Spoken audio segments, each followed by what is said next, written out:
Onthou julle, ek het gelees in Romeine 8 vers 24. Want ons is gered in hoop, maar die hoop wat gesien word is geen hoop nie, want wat iemand sien, waarom hoop hy dit nog? Maar kyk wat sê vers 25. Maar as ons hoop wat ons nie sien nie, dan wag ons daarop met geduld. Ai, is dit 'n wonderlike vers. Jy mag nie nou jou verlossing sien en ervaar in hierdie lewe nie. Terwyl jy in hierdie vuurkolk van God is, waar hy vir jou toets en louter nie, maar weet jy wat sê hy? Die enigste ding wat jy kan doen, en wat God van jou verwag, is nie om meer tekens en wonderwerke te doen nie, is nie om meer te bid en sonder belydenis, is om meer te vas en daai tipe goeders, om meer na die profeet te gaan, of na dominees en pastoor en priesters toe te hardloop, om profetiese woorde te kry. Nee, dit het niks daarmee uit te waai nie. Die Vader vereis net een ding van jou. Luister, vers 25, Romeine 8. Maar as ons hoop wat ons nie sien nie, dan wag ons daarop met geduld. Al wat die Vader vir jou sê, wees geduldig, ek is nog nie klaar met jou nie. Dit wat jy nie sien nie, is nie 'n rede om moed te verloor nie. Want die mense wil tekens en wonderwerke van God sien, profetiese woorde kry en hande opgelê om net te bewys te hê dat God weet van my. Hoeveel keer het jy die dag bedag, Here gee my tog net 'n teken nie, soos Gideon, wat hy die Here getoets het op 3 vlakke. Here, wys net vir my, sê ons baie keer gesê, Here, gee net vir my woord môre as ek in die kerk is, laat dat net iemand vir my, hoeveel keer het ek het gebid? Here, laat dat net 'n profetiese woord vir my wees, om net vir my te wys, om net vir my te bevestig. Broer, het jy nie vir my 'n woord, en dan gaan jy na hierdie, wat is hierdie boodskap is, wat jy in die boksie trek, dan trek jy die teks uit, meeste van hulle is Ou Testament in elk geval. Ons daaglikse brood, ja, dis wat dit is, dan trek jy, dink jy, ja, daar het God vir my gepraat, halleluja, nee. Jy gaan nog steeds na die uiterlike toe, jy gaan nog steeds na die vleeslike toe, jy gaan nog steeds na die wêreldse toe, en daai teks en goeders kom alles uit die Ou Testament uit, en dan sê die mense, nee, wat die Here sê vir my daar in Jesaja 41 vers 1 en 2, daar gaan jy aan, jy kan nie bemoediging daarin kry nie, want dit is vir Israel gegee. Jou bemoediging is in Christus. Daarom sê Paulus, ons is moedig in Christus. Christus is wat my moedig maak. Christus is wat my krag is. Christus is wat my lewe is. Christus is wat my anker is. Christus is die liefde van my lewe. Christus is my lewe. Wat sê Paulus? Hy sê, maar as ons hoop wat ons nie sien nie, dan wag ons daarop met geduld. Ja, Here, ek mag nie miskien nou ervaar dat U met my besig is deur hierdie stryd en die beproewinge nie.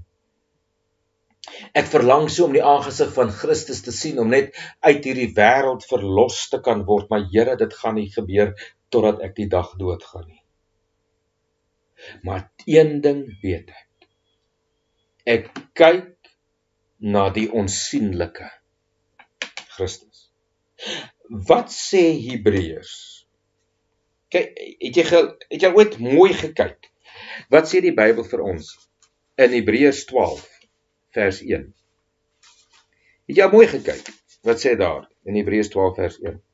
Daarom dan, kyk wat sê, daarom dan, terwyl ons so 'n groot wolk van getuies rondom ons het, laat ons ook, nou luister wat sê hy, elke las af lê, en die sonde wat ons so maklik omring, en met volharding loop, hoor jy, met volharding, nie met bemoedigings nie, nie met profetiese woorde en Bybelteksies nie, nie met spreekentale nie, nie met profetiese woorde nie, hy sê, maar laat ons met volharding loop, die wedloop wat voor ons lê. Nou kyk, die oog gefestig op Jesus, die leidsman en volëinder van ons geloof, wat nou kyk dan, vir die vreugde wat hom voorgehou is, die kruis verdra het, die skande verag het, en aan die regterkant van die troon van God gaan sit het. Jy sien, ons verag baie keer vir God wat ons so toets en beweer. Here, waarom? Wat het ek nou weer verkeerd gedoen? jy verag God. Maar terwyl jy God verag, gryp jy na die wêreldse. Kan ek net verlossing kry? En dan soek jy weer in die profete vir bemoedigende tekste. Maar hoe kan jy God aan die een kant verag en aan die ander kant probeer om antwoorde uit die profete te kry? Antwoorde uit profetiese boodskappe, uitleg in tale, dat iemand vir jou skrif, iemand vir jou gebed doen, iemand vir jou die hande oplê. Jy verag God, jy sê, Here, wat het ek gedoen om dit te verdien? Ek is tog 'n kind van U. Hoe kan U dit met my doen? Is U dan nie die God wat lewe nie? As U dan God was nie veronderstel om my te red en my uit te help nie, want die Bybel sê tog, my God is vir my 'n helper. Hoor jy? Hulle begin God verag. Maar hulle verag nie die skande nie. Wat beteken dit? Ek gee nie 'n dooie duit om wat met my gebeur nie. Christus is my lewe. Hy is my onbekostigbare parel. Hy is die anker van my siel, die liefling van my siel. Weet jy, as jy nou regtig 'n boek wil lees in die Bybel, en ek praat nooit oor daai boek nie, ek het onlangs met my vrou oor daai boek gepraat, en ek was amper in snot en trane die hele tyd gewees. En ek is nie ou wat sommer emosioneel raak nie. Maar gaan lees die Hooglied van Salomo. Gaan lees hom intensief in die aangesig van Christus. Dan gaan jy sien hoe die Sulamitiese vrou se liefde agter haar geliefde aandrang nie. Sy hardloop dan die stad en sê, het jy my geliefde gesien? Het jy my liefde gesien? Hy gaan kom soos 'n ribbok, hy gaan kom soos 'n lelie, hy gaan ryk soos die lelies. In Engels sê ons, she is smitten with love. Sy sê vir die dogters van Jerusalem, ek gee nie om wat julle sê nie, maar my geliefde is myne en ek is syne en sy banier oor baie is liefde. Ek gee nie om wat julle sê, dogters van Jerusalem nie. Ek mag nie soos julle wees, ek mag nie soos julle lyk nie, maar weet jy wat, hy het my lief. Doen jouself 'n guns, dan gaan lees jy die Hooglied van Salomo en jy sien die verhouding van die gelowige met sy bruidegom, Christus. Toe ek met my vrou deur daardie boek gaan, is ek in snot en trane, want dit is so 'n lieflike boek, en ek sal nooit wil praat oor daai boek nie, want ek sal nie deur dit kan kom nie, want ek sal snot en trane die hele tyd chunk, want so lief het ek vir Christus. Jy sien, as daai liefde van Christus so oorweldigend is in jou, as daai liefde van Christus vir jou so domineer en vir jou so verrenoveer, dan gaan jy die skande van hierdie wêreld verag.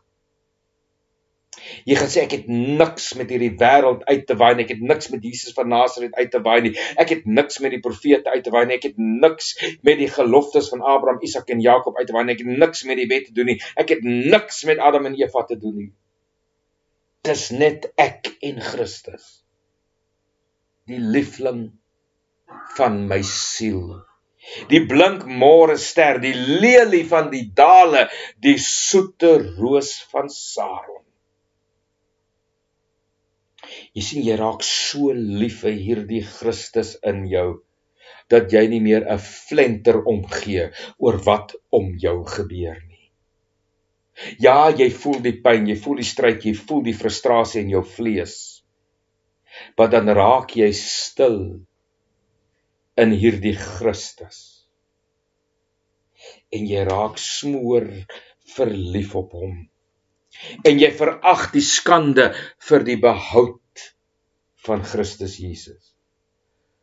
Maar as ons hoop wat ons nie sien nie, dan wag ons daarop met geduld. Die Here sal op sy regte tyd, as hy die opregtheid van jou hart sien heens Christus, dan sal hy op die regte tyd hierdie Christus aan jou openbaar.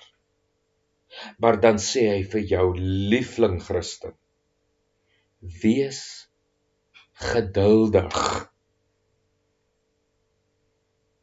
Hoe kry jy daardie kennis van Christus? Hoe kom jy in daardie diep intieme liefdesverhouding met Christus?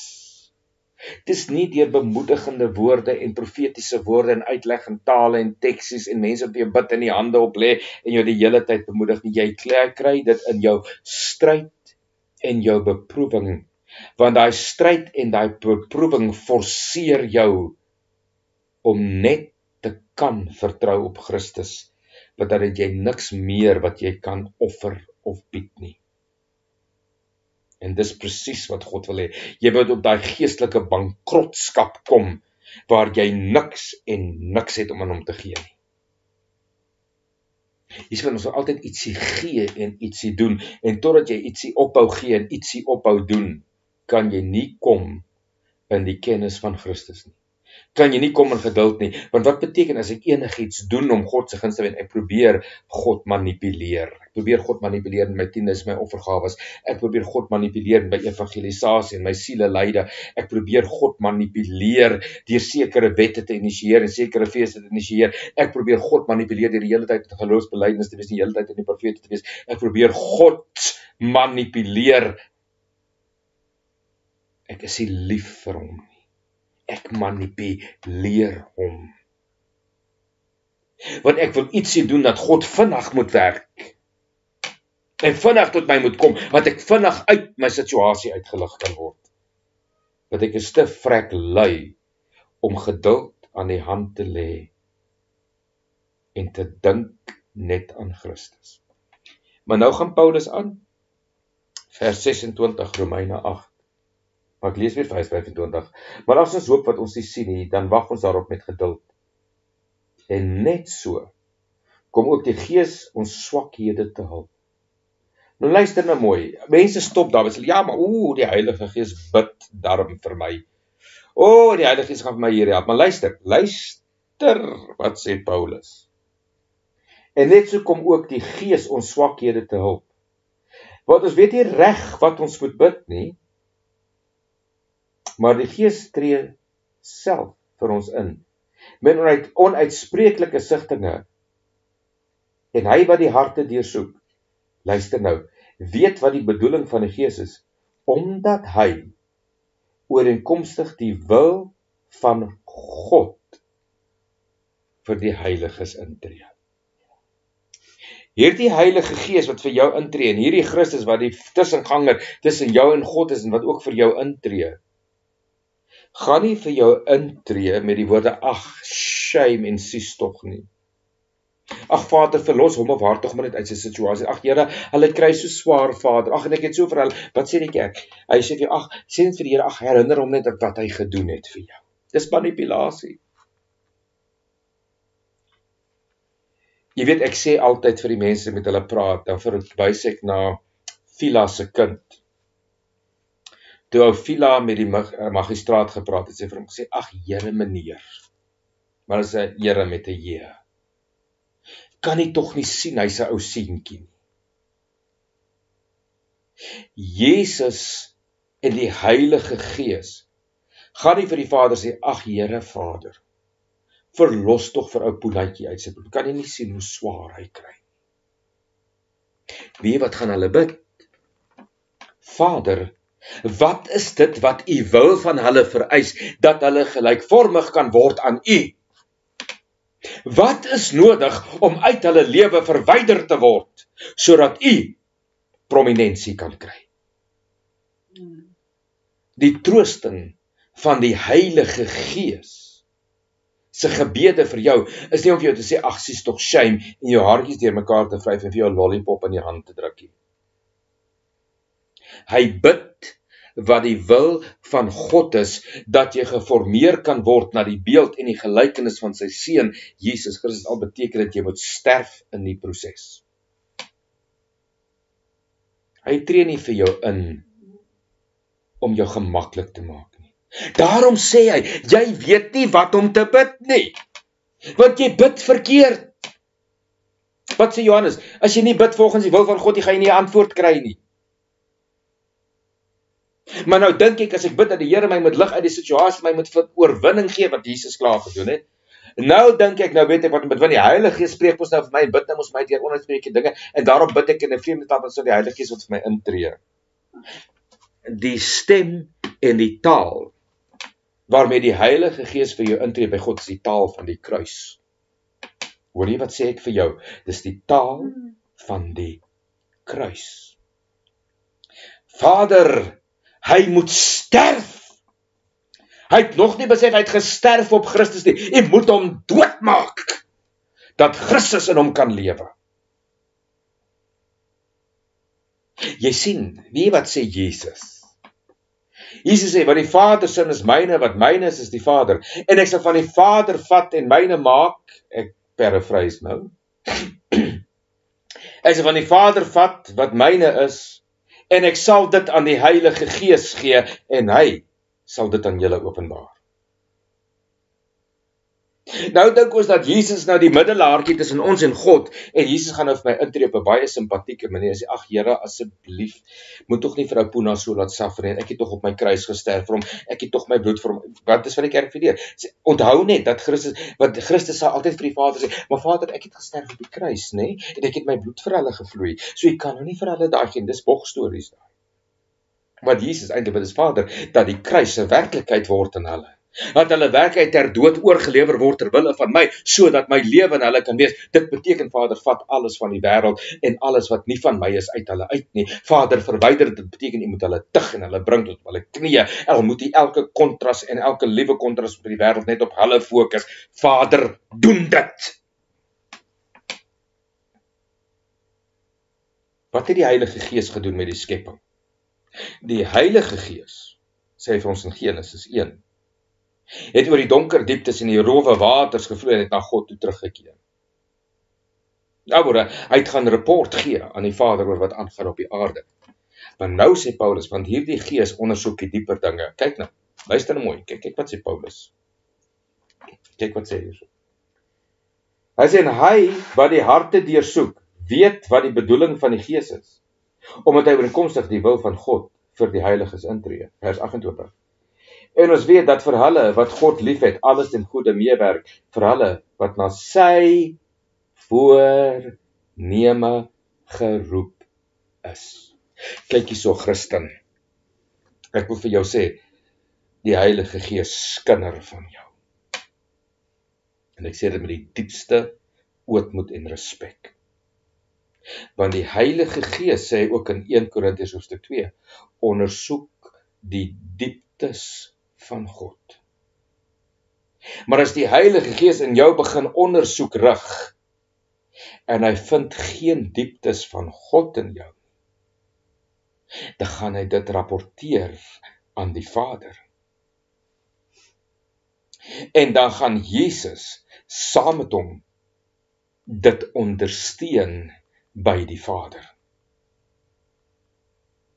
Gaan lees gerus 1 Korintiërs hoofstuk 2. Dan sien jy hoe diep die Heilige Gees werklik met ons werk. En as Christus nie prominent in jou lewe is, en as Christus nie jou lewe is nie, en as Christus nie jou enigste en waaragtige lewe is nie, dan is daar 'n vlakheid wat in jou is. As jy die hele tyd aan versoekings en beproewings onderwerp is, en jy is die hele tyd behep met versoekings en beproewings, dan het jy 'n vlakheid in jou. En dan vind die Heilige Gees geen dieptes nie. Hy vind, luister, geen loutering nie. Wat bid hy dan? Hy sê, Vader, ek dink is tyd dat ons 'n bietjie vuur stuur. Kom ons kyk 'n bietjie na Sadrag, Mesach en Abednego, saam met Beltsassar, né? Julle weet ons wie dit is. Daniël en sy 3 vriende. Kyk, hulle het gestaan vir God. Toe God gesê het, althans, toe die koning Nebukadneser vir hulle gesê het, kyk jy, daar's 'n standbeeld, buig voor hom neer en aanbid hom. Toe die hele Israel neergebuig en hom aanbid, maar Sadrag, Mesach en Abednego het bly staan. Nebukadneser het 'n bevel uitgereik, niemand mag enigiets anders aan bid behalwe Beltsassar, behalwe Nebukadneser nie. En wat het Daniël gedoen? Hulle het hom gesien, hy het elke dag 3 keer 'n dag, 4 keer of 5 keer 'n dag gaan bid, en hulle het hom gesien. Wat het hy gedoen? Hy het hom in die leeukuil gaan gooi. Hy het hom nie uitgehou uit die leeukuil nie, maar hy het hom in die leeukuil gaan gooi, dat die beproefdheid van Daniël se geloof, Beltsassar se geloof getoets moes word. Kan jy jou nou indink, as Beltsassar in daai leeukuil gegooi was, Daniël, uit vrees dat die Here nie vir hom gaan deurkom nie, dis nou sy einde, en hy het hom blind gestaar teen hierdie leeu's, was hy mors dood gewees, maar hy het sy vertroue in God gehad. Wat het Sadrag, Mesach en Abednego gesê? As jy jouself voor geen ander God buig nie, al beteken dit, ons moet sterf. Hy het die vuur 7 keer warmer gemaak, dat die mense doodgebrand het, wat die vuur aan die brand gemaak het, maar toe hy daai 3 in die vuur gooi, wat gebeur? Dis daar skielik 'n 4de man met hulle. Hy, Nebukadneser, het hulle in die vuur gegooi. En dit was 'n werking van God gewees, om te kyk of hulle waaragtig sal staan. En as jy nie die dieptes van God in jou het, dat God volgens 1 Korintiërs 2 geestelike dinge met geestelike dinge kan vergelyk nie, dan gaan die vuur kom en die loutering gaan kom. Want die Heilige Gees weet presies wat die wil van die Vader is. Want Jesus het gesê, hy sal julle leer aangaande die volle waarheid. En ek sal vir hom sê wat om vir julle te sê. En dan sê Jesus ook, en as julle nie kom tot my kennis en as julle my nie waardig nie, Galasiërs 5. En hierdie stryd en hierdie beproewinge, hierdie kontraste wat God in hierdie skepping geplaas het. As jy deel is daarvan, en die Heilige Gees kom en hy deursoek jou hart en hy vind 'n vlakheid in jou, my broer, my suster, jy gaan deur die vuur gaan. Jy sal beslis deur die vuur gaan. Sodat alles van ons vorige lewe tot niks sal verander. Tot niks, tot niet gemaak sal word, dat dit net Christus is wat oorbly. En dit sluit jou liggaampie in. Kan ek jou bemoedig? As daar 'n vlakheid is, en 'n afwesigheid van Christus as jou lewe, en hier is my bemoediging vir jou, dan gaan die Heilige Gees dit rapporteer aan die Vader, en dan gaan die Vader die vuur stuur, om jou te louter. Maar as die Heilige Gees deur jou gaan, en hy sien daar is 'n diepte van Christus in jou, dan gaan hy die vuur stuur, om meer aan Christus gelykvormig te wees, om seker te maak, dat jy nooit weer sal teruggaan na dit, wat jy eers was nie. Nou ja, ons praat later weer. Totsiens.